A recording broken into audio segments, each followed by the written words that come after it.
Today we are going through 5 mistakes that every home cook makes and how to fix them.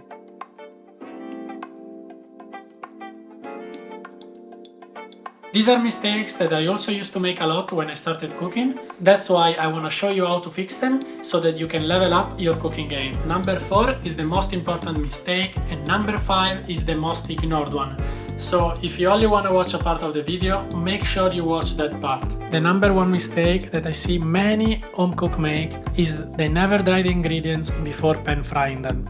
Because when you pan fry, when you sear, when you roast, what you're trying to do is to create a Maillard reaction to caramelize the sugars and to create a lot of flavors from the ingredients. If the fish fillet especially has been defrosted or the vegetables have just been washed, there's gonna be too much water, too much moisture, and when it goes in contact with the cooking surface, it's gonna create steam and you're gonna end up with a more soggy, stewed in a bad way ingredient. If you wanna avoid this, just make sure they're really dry.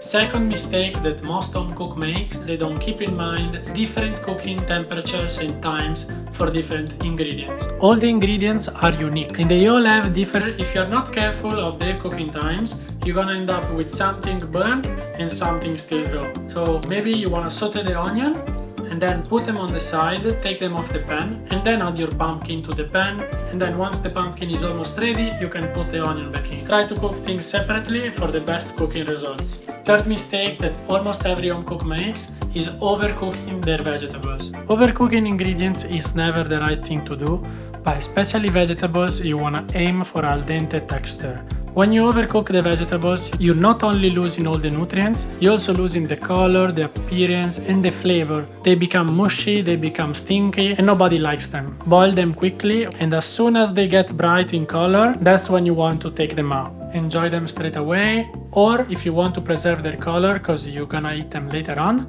you can also put them in an ice bath quickly to cool down and then eat up again later. Another little trick is when you boil the vegetables, make sure there's salt in the water and you leave the lid on. Otherwise, the chlorophyll gets trapped inside and they become brown. This is for green vegetables, of course. Fourth mistake, and is the most important one, the one that will make the biggest difference, is people don't realize that they need to put more acidity into their food. Acidity is that thing that brightens up your palate and freshen up the flavor, making you want to eat more and more. You can use lemon juice, lime juice, vinegar, apple cider vinegar I love a lot, but you can also use pomegranate or yogurt. All these ingredients give you a bit of acidity that helps you to balance the other elements of the dish, and this will elevate your dishes a million times. So next time you cook something, make sure to push a bit more on the acidity. Number 5 and last mistake that I see most people make, everybody knows this thing and nobody does it, and it's overcrowding the pan.